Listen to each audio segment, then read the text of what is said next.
Anak-anak sekarang lebih canggih, lebih pintar anak-anak dari kalangan guru-guru yang tua. Ya mereka jauh lebih update Ya, gitu lebih, ya kan jauh terhadap lebih update. teknologi Ya, gitu terhadap kan. teknologi. Kalau SD sama SMP sepanjang sekolah itu menerima BOS, dia gratis karena kita wajib belajar 9 tahun. Baik swasta. Baik swasta maupun negeri kalau menerima BOS. Oke. Tetapi ada swasta yang tidak mau menerima BOS, termasuk SMA. Jadi yang namanya sekolah gratis itu tidak ada. Gratis bagi yang tidak mampu. Oke, kita lanjut lagi nih Pak Kadis. Soal tadi kegiatan belajar mengajar ada dua versi yang diterapkan, tatap muka dan sistem daring gitu. Nah ini kalau sistem daring dengan letak geografis kita seperti ini, apakah semuanya berjalan secara efektif atau seperti apa Pak Kadis? Nah inilah yang menjadi persoalan kita. Walaupun semaksimal mungkin kita sudah melakukan penataan, baik sarana prasarana ditunjang dengan memaksimalkan penggunaan dana BOS, tetapi yang namanya jaring ini tidak bisa kita pungkiri di daerah-daerah pelosok Provinsi Lampung. Contoh mungkin di Rebang Tangkas Kabupaten Waikanan, kemudian di Musuji, kemudian daerah Tanggamus. Ini jadi masalah. Oleh karenanya kita juga membentuk untuk mengatasi persoalan ini.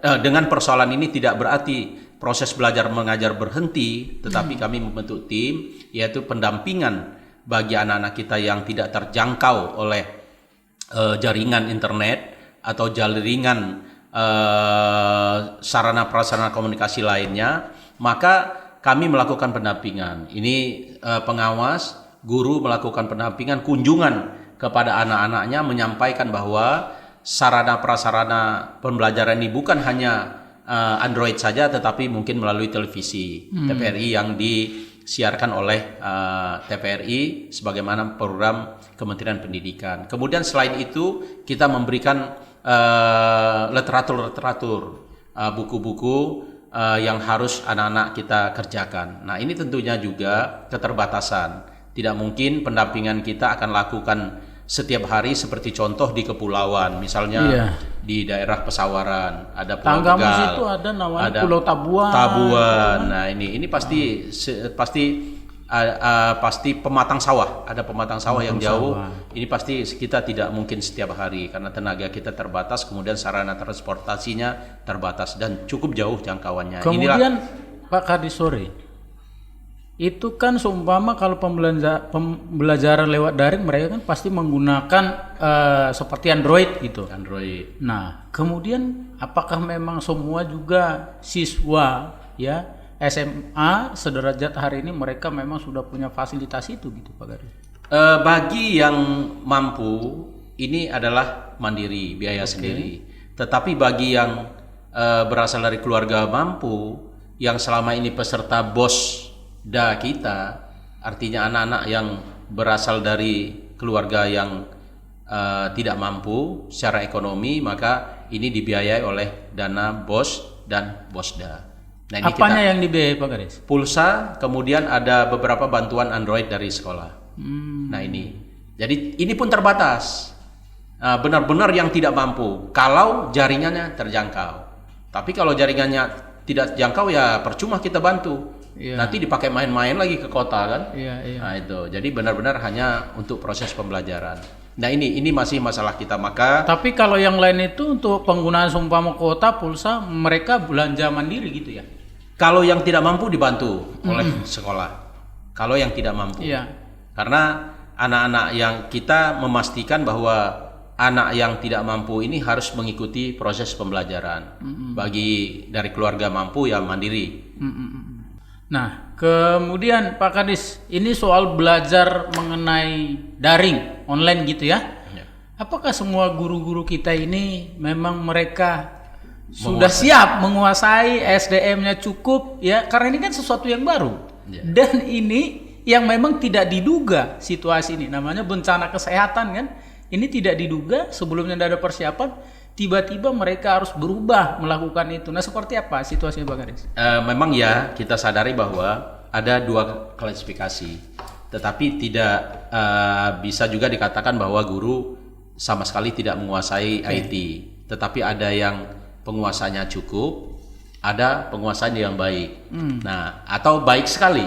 Nah, ini rata-rata di Provinsi Lampung ini di luar dari Kota Bandar Lampung penguasanya cukup. Nah, cukup sehingga pada masa pandemi ini kami motivasi teman-teman yang operator IT di sekolah, karena di setiap satu pendidikan pasti ada operatornya. Nah, ini untuk mengetuk tularkan kepada teman-teman kita guru yang pengetahuan tentang penggunaan IT ini yang sedang-sedang. Jadi kita tingkatkan pembelajaran antar guru dengan guru.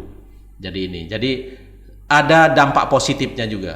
Yang semestinya guru tidak belajar, akhirnya dia dipaksa harus belajar. Nah, alhamdulillah sekarang juga sudah ada peningkatan guru menguasai penggunaan teknologi ini. Nah, ini. Tapi mungkin masih ada mungkin kasusnya ya Pak Kadis. Ada guru itu ya kalau generasi-generasi kolonial gitu kan. Tadi kata Pak Kadis, pengajar kita ini kan rata-rata nggak di usia muda semua. Kalau di usia muda mungkin mereka cepat sekali update dengan perkembangan itu gitu. Nah, tapi kalau seumpama yang generasi-generasi yang tadi saya sampaikan itu ya kolonial gitu, jadi mungkin masih banyak juga mungkin yang belum mampu untuk melakukan pembelajaran, memberikan pelajaran lewat daring tadi Pak Kadis. Kalau berbicara mampunya semua sudah mampu, karena banyak yang menggunakan WA juga. Jadi menyesuaikan dengan kemampuan seorang guru. Tetapi belum sampai ini belum ada laporan dari siswa bahwa sama sekali guru tidak mampu. Tapi kalau senyum-senyum dari siswa ada. Senyum-senyum artinya gurunya di bawah sedang-sedang. Tapi kalau secara khusus dari Dinas Pendidikan untuk mengupgrade kemampuan mereka ada nggak Pak Kadis? Kita melalui MKKS, Musyawarah Kerja Kepala Sekolah. Jadi Musyawarah Kerja Kepala Sekolah kita efektifkan untuk masing-masing kepala sekolah membina, mensosialisasikan serta meningkatkan pengetahuan guru-gurunya untuk penguasaan penggunaan teknologi. Saya tadi tertarik kata Pak Kadis, kalau sumpah muridnya ada yang senyum-senyum, ya kan? Mungkin dalam hati mereka nggak pas ini, tapi nggak berani ngomong gitu. Anak-anaknya lebih canggih. Anak-anak sekarang lebih canggih, lebih pintar anak-anak dari kalangan guru-guru yang tua. Ya mereka jauh lebih update, gitu ya kan, terhadap teknologi. Gitu terhadap kan? teknologi. Terus Pak Kadis, bagaimana menguji ya efektivitas tentang pembelajaran daring itu sendiri? Seperti apa pengawasannya gitu? Jadi kita setiap satuan pendidikan kan ada pengawas. Pengawas sekolah namanya. Jadi pengawas sekolah ini melakukan laporan secara berkala kepada koordinator pengawas yang ada di Provinsi Lampung atas terlaksananya daring. Ini secara umum di atas 80% ini berjalan dengan baik. 20%-nya itu adalah karena jaringan atau karena hal-hal lain yang membatasi, hal-hal lain jarak dan lain sebagainya. Ya semua karena jaringan. Jadi 80% terlaksana dengan baik. Kemudian yang kedua, persoalannya Smart School Lampung Berjaya, aplikasi Smart School Lampung Berjaya ini kan di dalamnya adalah proses pembelajaran, kemudian proses evaluasi anak. Kita masih menggabung, servernya ini menggabung dengan Pustekkom Kementerian Pendidikan. Nah, Kementerian Pendidikan. Jadi masih banyak errornya. Nah, tapi tahun 2020 ini insya Allah melalui APBD perubahan kita membeli server di Provinsi Lampung, nanti sudah terkendali oleh Provinsi Lampung. Hanya karena COVID-19 ini dananya terrasionalisasi untuk APBD, tetapi melalui TPAPD sudah meyakinkan bahwa untuk APBD perubahan nanti akan diadakan 5. Jadi dengan 5 ini bisa berjalan, tetapi efektifnya 2021 kita paling tidak kita memerlukan 11 server sesuai dengan standar pusat data Kementerian Pendidikan. Jadi kita sudah punya sendiri Pak. Ini yang pertama di Indonesia, Smart School Lampung Berjaya.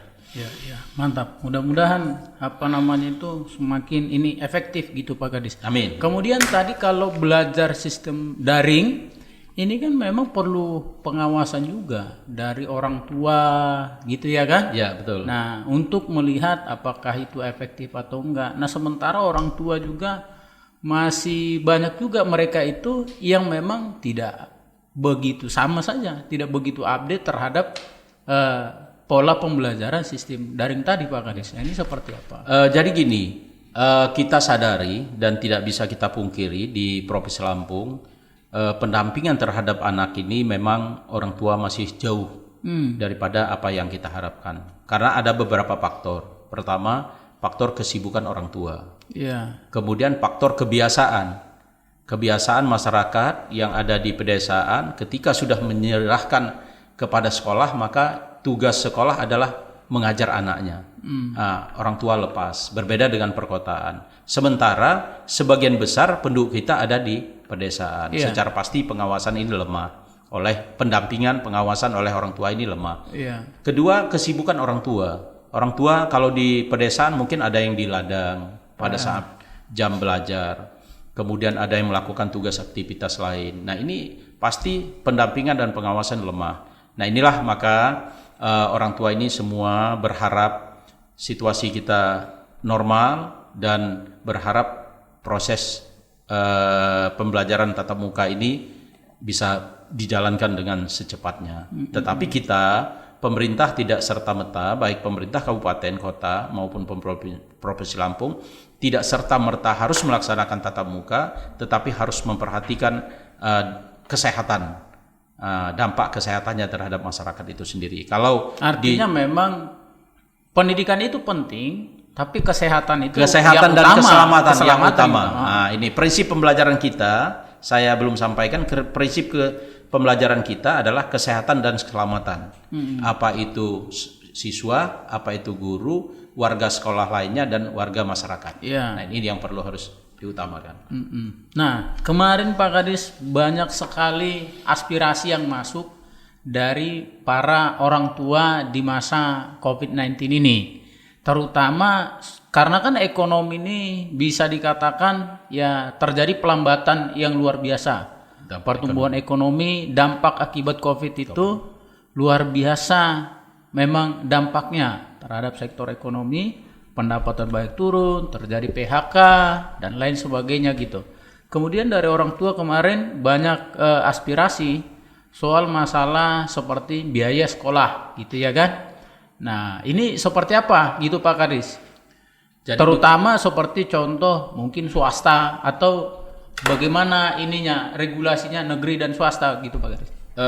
Jadi ini kami sudah berkonsultasi kepada kementerian bahwa memang untuk pembiayaan pendidikan utamanya bagi yang tidak mampu, ini kita meluncurkan program BOSDA. Nah, di samping BOS ada BOSDA. Tetapi bagi keluarga yang mampu, ini kita masih ada namanya pungutan dan sumbangan. Ini dibenarkan berdasarkan PP 48, kemudian Permen 75, kemudian surat edaran. Kesemua tiga ini kita sedang menyusun mekanisme sumbangan, mekanisme pungutan, apa istilahnya SPP boleh atau sumbangan siswa boleh atau apa silakan. Tapi ada dua yang diperbolehkan, pungutan kemudian sumbangan. Pungutan dikelola oleh sekolah, sumbangan dikelola komite. Nah, ini semua ada dasarnya. Mekanisme ini kami sedang berkonsultasi dengan beberapa pihak. Pertama kejaksaan, kemudian kami sedang menerbitkan surat untuk meminta saran dari ombudsman. Nah, kita sedang meminta saran karena ini perlu, karena tanpa biaya, tanpa uang, proses pembelajaran ini tidak mungkin bisa dilaksanakan. Kita maklum, bagi yang tidak mampu, wajib harus kita perhatikan dan anak mereka harus sekolah. Nah, bagi yang mampu, ini nanti pasti akan dikenakan pembiayaan pendidikan. Karena kita pemerintah daerah maupun pemerintah pusat ini belum membiayai semua, karena wajib belajar kita baru sampai 9 tahun. Nah, kalau wajib belajar 9 tahun ini berarti SD SMP ini gratis total. Tapi kalau SMA ini harus ada pembiayaan pendidikan berasal dari bantuan masyarakat. Karena memang ada ada anggapan di beberapa masyarakat gitu ya kan, bahwasanya ada mungkin janji-janji dari pemerintah gitu ya kan. Kalau SMA negeri itu gratis dibayar oleh pemerintah gitu loh. Faktanya di lapangan di mana kita ini ternyata banyak yang harus dibayar gitu. Nah ini seperti apa guys? Jadi enggak. Jadi yang namanya sekolah gratis itu tidak ada. Gratis bagi yang tidak mampu. Gratis bagi tidak mampu. Tidak semua gitu ya? Tidak semua. Gratis bagi yang tidak mampu. Bagaimana? Kriterianya Pak Kadis, dibilang tidak mampu seperti apa? Siswa atau orang tua siswa mengajukan. Kemudian sekolah melakukan survei. Jadi kita lihat penghasilan keluarganya, kondisi rumah rumah tempat tinggalnya, kemudian kehidupan di rumah tangganya. Kalau dalam standar yang ditetapkan oleh pemerintah bahwa dia berasal dari tidak mampu, maka itu wajib harus kita bantu. Itu ketika dia baru mau daftar di ajaran baru? Setelah masuk. Setelah masuk, dia mengajukan, tim sekolah turun ke survei ke rumahnya. Gitu. Ya. Jadi sekarang tidak boleh lagi kita bukan tidak percaya keterangan lurah, tapi ketika sudah berbicara bantuan ini ngaku nggak mampu ini semua. Harus hati-hati memang Pak Kadis. Karena kan kadang-kadang orang salah menangkap seperti apa. Karena ada janji-janji kan, SD sampai SMP, ini gratis. SMA negeri ini gratis gitu. Nah, sementara teknis di lapangan kan tidak sesederhana itu gitu. Kalau SD sama SMP sepanjang sekolah itu menerima BOS, dia gratis karena kita wajib belajar 9 tahun. Baik swasta maupun negeri kalau menerima BOS. Tetapi ada swasta yang tidak mau menerima BOS, termasuk SMA. SMA banyak yang tidak mau menerima BOS. Al-Kausar tidak mau dia terima BOS. Severius tidak mau terima BOS. Ini berdasarkan sumbangan dari orang tua siswa semua. Jadi kita jangan keliru bahwa semua gratis, tidak. Karena yang namanya proses pembelajaran, yang namanya pengelolaan pendidikan tidak mungkin tidak perlu dana. Apalagi saat ini semakin perkembangan dunia pendidikan yang semakin maju, banyak hal harus kita kembangkan dalam pola pembelajaran. Jadi ini perlu pembiayaan semua. Yang saat ini tidak bisa dibiayai dengan BOS dan BOSDA. Jadi harus ada kepedulian dari pihak orang tua. Bagaimana kemudian Pak Kadis seumpama masyarakat atau orang tua tahu apakah sekolah ini menerima BOS atau tidak gitu? Ya anaknya transparan Pak di sekolah. Transparan sekolah. Bisa semua. Bapak di Dapodik juga Bapak bisa cari. Di internet bisa dicari. Jadi semua bisa mengakses mana-mana sekolah yang mendapat BOS. Jadi dalam waktu hitungan detik juga bisa kita nikmati Dapodik, aplikasi Dapodik Kementerian Pendidikan. Nah kemudian ini di dunia pendidikan ini memang kan karena berhubungan dengan banyak orang, ini kan mencetak para generasi bangsa dan kemudian persoalannya pun kompleks di dunia pendidikan ini gitu. Kalau seumpama dari masyarakat, dari orang tua gitu ya, ada keluhan, ada saran masukan dengan pemerintah lewat dinas pendidikan, ada call center nggak yang bisa dihubungi atau bagaimana mekanisme ketika mereka ingin menyampaikan keluhan mereka Pak Kadis? Selama ini kita siapkan call center. Nomor teleponnya sudah tertera itu. Dan kami langsung respon. Kemudian ada juga yang datang, ada juga yang mengajukan secara tertulis. Ini semua kita respon. Seperti contoh kemarin ada orang tua datang mengajukan secara tertulis, langsung saya disposisi ke kepala cabang dinas untuk meng-cross check di sekolah yang bersangkutan, kemudian menghubungi orang tua yang bersangkutan. Apabila itu benar terjadi bahwa dia tidak mampu, kita akan salurkan melalui kalau program mungkin BOS. Yang di kota ya mungkin gitu Pak Kadis, karena jarak tempuhnya kan dekat gitu. Tapi kalau mereka dari daerah, seumpama dari Musuji, dari Waikanan gitu, kalau seumpama mereka harus ke sini, apalagi tengah Covid ini kan nggak efektif. Kita ada cabang dinas. Di kabupaten kota kita ada cabang dinas. Jadi Lampung Utara, Waikanan, satu cabang dinas. Pesisir Barat, Lampung Barat 1 cabang dinas, Mesuji Tulang Bawang 1 cabang dinas, Metro Lampung Timur 1 cabang dinas, Pesawaran Tanggamus dan Prengsewu 1 cabang dinas, Kota Bandar Lampung Selatan. Jadi mereka boleh menyampaikan keluhannya ke situ, cabang dinas gitu cabang ya. dinas. Selama ini yang paling banyak keluhannya soal apa Pak Kadis? Pembiayaan. Ya, memang di masa Covid ini itu yang paling pembiayaan. Dan ini kita atasi secara perspekasi. Jadi tidak semua bahwa keluhan itu apa kita penuhi. Kalau memang dia tidak mampu dan kewajiban pemerintah untuk membantunya. Tergantung hasil survei kita di lapangan ya. Ya, karena ketika sudah berbicara bantuan, kadang-kadang masyarakat Indonesia ini ngaku miskin semua. Kalau sudah ada bantuan semua merasa berhak menerima. Berhak menerima. Ini yang harus kita buktikan. Iya. Kemudian tadi Pak Kadis, saya tertarik Pak Kadis tadi bilang kalau sekarang guru-guru kita kan banyak yang usianya itu ya termasuk sudah masuk pensiun. Usia pensiun lah gitu ya. Nah, tentang jumlah mungkin ya, jumlah kualitas gitu ya. Para guru-guru kita hari ini Provinsi Lampung seperti apa Garis? Ya, kita dengan jumlah sekolah kita tadi yang 1022 ya Pak Garis? Ya, kita Provinsi Lampung ada 1022 sekolah negeri dan swasta. Memang kita banyak guru honor. Kenapa terjadi ini? Kita ingat bahwa pengangkatan guru ini yang besar-besaran pada tahun 1987 pemilu. Kemudian sebelumnya 1982. Nah, masa pengangkatan Inpres masih ingat kan ya dulu ya?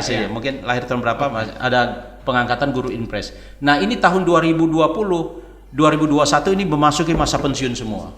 Sementara pengangkatan guru ini 2021. Ya, 2020 2021 ini ada pensiun besar-besaran.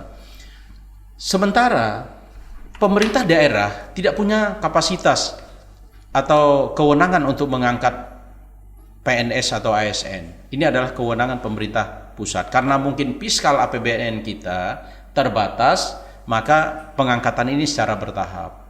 Tetapi kita alhamdulillah tertutupi dengan guru honor. Guru honor ini cukup besar untuk SMA SMK hampir 10.000 lebih. 10.000 lebih guru honor. Inilah yang membantu proses belajar mengajar. Dari guru honor ini sebagian sudah mendapat sertifikasi. Sertifikasi apabila dia memenuhi jam mengajar 24 jam dan beberapa persyaratan tertentu terpenuhi, maka dikeluarkan sertifikasi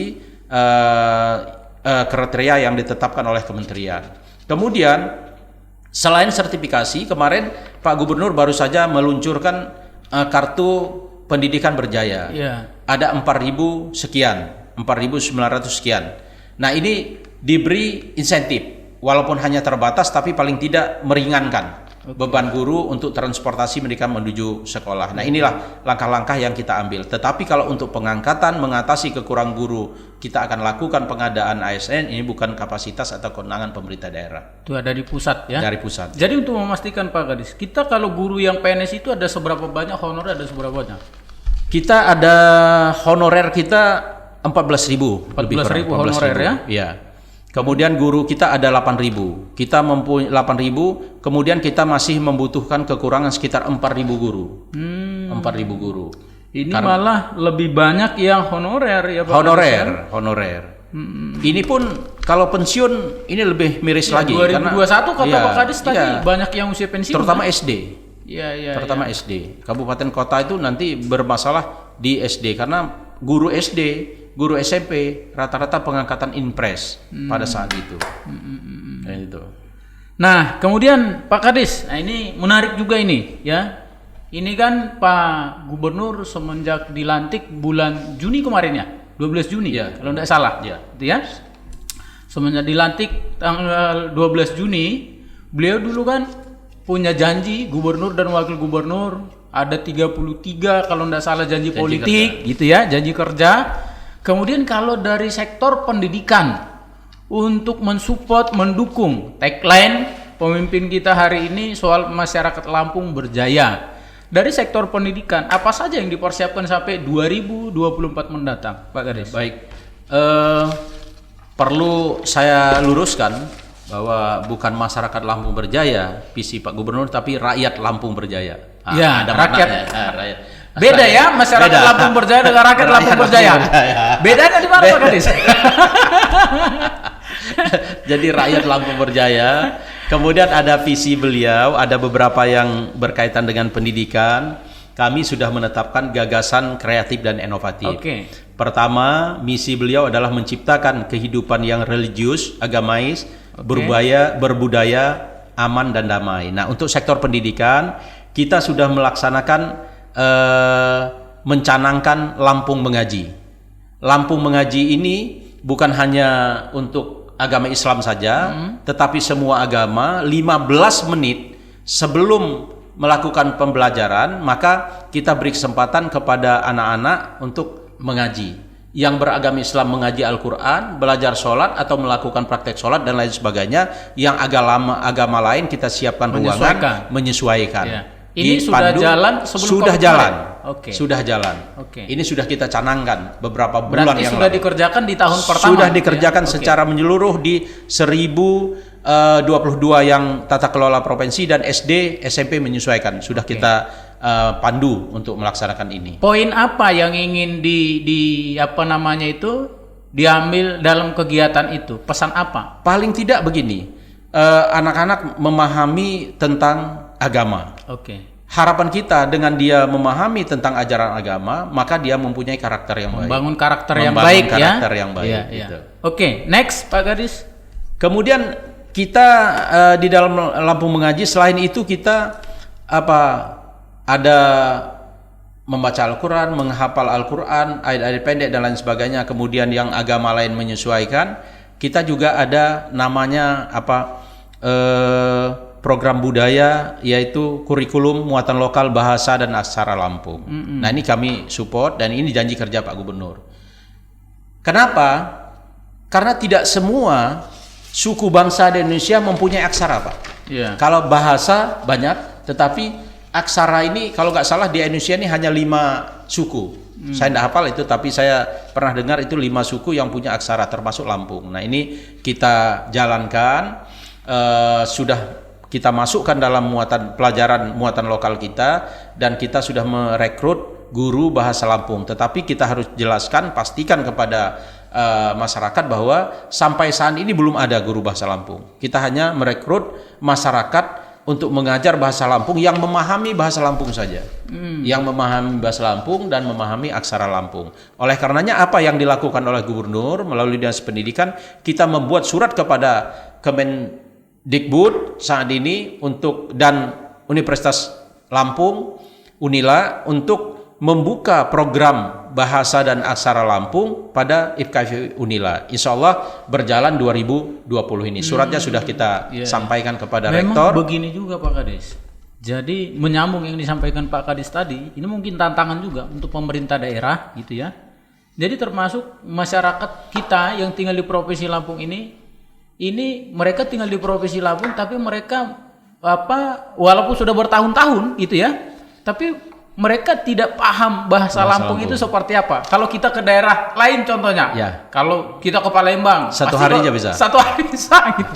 Ke Jawa, ke Medan gitu. Nah, ini mungkin tantangan ini Pak Kadis. Ya, jadi gini, bahasa Lampung ini ada suatu hal, karena Lampung ini kan ada dua Lampung Pepadun dan Lampung Pesisir. Saibati. Oke. Nah, keduanya ini ada punya bahasa. Lampung Pepadun pun banyak bahasanya. Ada dialek O dan dialek A. Oke. Nah, dialek O ini macam-macam juga. Antara Tulang Bawang, Kota Bumi juga beda. Iya. Dialek A antara Waikanan dan Liwa, Kalianda itu beda juga. Nah, jadi susah. Jadi antara satu Lampung pun belum tentu menguasai bahasa Lampung secara keseluruhan. Tapi kalau di karena ada lagi turunannya ya. Ya, kalau di Palembang asal bisa nyebut O aja sudah bisa. Karena dia mirip bahasa Indonesia. Nah, kemudian ini Pak Kadis, yang lain lagi seperti tadi kan ada Smart School, ini juga kan sudah mulai digarap. Kapan ini finishingnya 100%? Dan kemudian sampai program besar 2024 apa saja yang direncanakan? Jadi Smart School Lampung Berjaya ini memuat adalah aplikasi pembelajaran, aplikasi evaluasi, kemudian aplikasi penilaian. Nah, ini kita harapkan ketuntasan ini paling lambat 2022. Oke. Artinya 2022 ini semua satuan pendidikan, semua sekolah ini sudah menikmati aplikasi ini. Nah, ini oleh karenanya kami sudah mendesak kepada tim anggaran bahwa paling tidak karena keterbatasan anggaran 5 server yang harus kita laksanakan 2020 melalui APBD perubahan. Kemudian 21 nanti kita mengharapkan 6. Nah, kemudian sarana prasarana lain nanti kita lengkapi di sekolah-sekolah. Nah, ini yang kita harapkan. Paling tidak ya kami harapkan 2022 lah. 2022 ini bisa efektif berjalan dan tidak ada error, tidak ada gangguan lagi. 2022 ya? Ya, 2022. Ya. Nah, ini kan sampai 2024, Pak Kadis. Apa saja yang dipersiapkan sampai 2024? Saya lanjut, sebenarnya Smart School itu adalah gagasan kreatif dan inovatif kita. Kemudian selanjutnya Pak Gubernur menjanjikan bahwa Lampung kaya festival. Nah, kita dalam kurun waktu yang sebelum COVID-19 kita sudah banyak melakukan festival. Pertama, kita festival Lomba Seni Siswa tingkat nasional. Ini dilaksanakan di Lampung. Dihadiri lebih kurang 5.743 orang peserta, partisipatin hampir 4.000. Artinya orang tua, guru dan lain sebagainya. Lampung hampir 10.000 penduduk Indonesia datang ke Lampung saat itu. Lumayan masyarakat mendapat menuai keberuntungan secara ekonomi di sini, terutama yang dagang oleh-oleh. Nah, ini program. Kemudian kita melaksanakan pagelaran pameran seni se-Sumatera. Kita lakukan karena misi Pak Gubernur. Ini yang sudah dikerjakan? Sudah dikerjakan. Okay. Sudah dikerjakan. Yang mau dikerjakan Pak Kadis? Tadinya sebelum COVID-19 kita anggarkan, sebelum rasional kita anggarkan bersamaan dengan hari ulang tahun Provinsi Lampung, kita akan melakukan pagelaran budaya di tempat-tempat umum. 18 Maret kemarin ya? Semestinya kita laksanakan. Jadi di setiap tempat-tempat umum kita lakukan gelar budaya yang dilakukan oleh siswa. Sehingga masyarakat dimanapun dia berada, dia bisa menikmati bahwa ini budaya Lampung, ini seni Lampung. Nah, karena budaya itu juga membangun karakter. Nah, ini tetapi karena musibah nasional non alam ini, kita semua terhambat dan tidak boleh melakukan perkumpulan yang besar. Insya Allah 2021 kita akan laksanakan. Mudah-mudahan kita doakan bangsa ini terlepas dari musibah. Di 2020 program karena COVID ada kan pasti terjadi refocusing, ya kan? Anggaran. Ada kegiatan yang ini enggak, yang akhirnya di cancel gitu Pak Kadis? Termasuk festival, gitu ya. termasuk Smart School Lampung Berjaya, pengadaan servernya, ini juga akhirnya mundur gitu. Akhirnya mundur. Iya. Maka kita berharap di perubahan juga kita laksanakan. Kemudian karena waktu saya akan percepat. Pak Gubernur juga menjanjikan beasiswa terhadap anak-anak kita. Nah, kita melakukan beasiswa dengan Polinela, kemudian ITERA, kemudian di FKIP, Fakultas Pertanian Unila, khusus 100 orang anak petani yang memegang kartu petani berjaya dan IP anaknya minimal 2,6. IPK-nya ini seleksinya dilakukan oleh Unila. Nah, secara transparan. Nah, ini beasiswa. Nah, ini terima kasih nih Pak Kadis. Kita apalagi cerita soal program ini kayaknya butuh sesi khusus ini ya untuk bedah ini. Ini karena waktu dari tadi nih sudah dikode sama tim. Katanya sudah 1 jam lebih. Gitu ya kan? Baik. Mungkin nanti ini akan kita bedah lagi di sesi berikutnya. Terima kasih nih Pak Kadis atas waktu ya. Ngobrol-ngobrol dan informasinya yang luar biasa. Bagi sahabat Kupas Podcast dimanapun berada, hari ini di masa COVID-19 masih ada di sekitaran kita. Seperti tadi kata Kepala Dinas Pendidikan dan Kebudayaan Provinsi Lampung, Bapak Dr. Anus Sulfakar MM, pembelajaran sekarang dilakukan dengan 2 kategori, sudah mulai dilakukan tatap muka dan juga pembelajaran secara daring. Nah, namun yang pasti ya tadi sudah disampaikan, orang tua tidak perlu ragu, tidak perlu takut Karena hari ini kalaupun seumpama sekolah kegiatan belajar mengajar sudah dimulai secara tatap muka, pemerintah melakukan protokol kesehatan secara ketat.